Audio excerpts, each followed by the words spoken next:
Hello and welcome to our VR bomb puzzle game.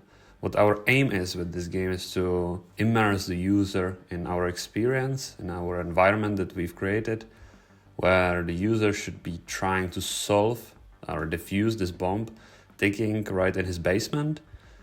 We feel like using VR experience for this game is just the right match, as the sounds surrounding your head, as the whole feeling of the environment is really make you feel pressure that the bomb is ticking down and you are running out of time. Where if you would be playing this on a computer, there would not be such immersion and you wouldn't feel pressured by the bomb ticking, counting down, because you don't really feel like nothing is going to happen to you.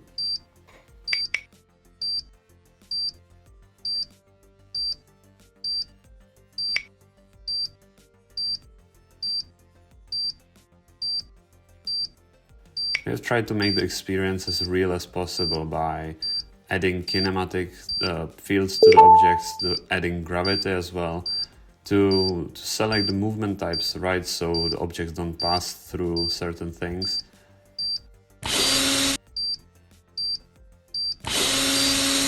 Additional consideration was to only allow the users to grab objects when they are near them, not to grab them, as you can see, from a far distance.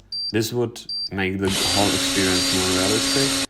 However, we felt like this would make the experience too hard and probably less enjoyable.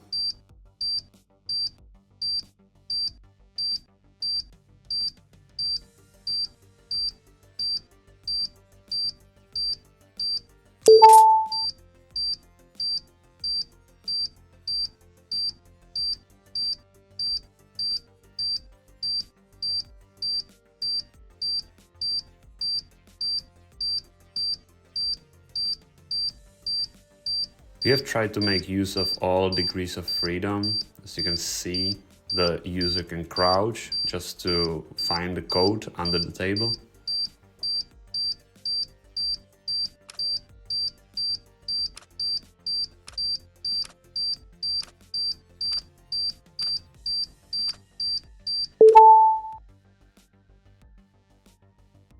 There are also multiple scenarios where the things can go wrong. For example, if you input 3 wrong digit codes, the bomb will explode.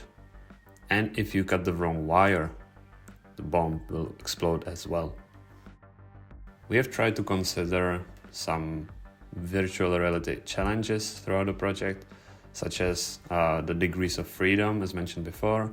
For locomotion, we've enabled the user to teleport around, which should also reduce slightly the motion sickness, if that helps for them, or they can just roam freely around.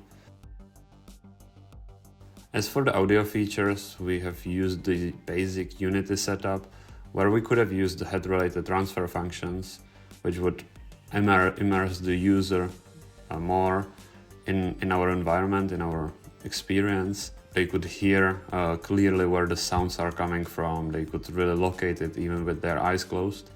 But since we didn't really have this need for it in our project, we decided to not use it.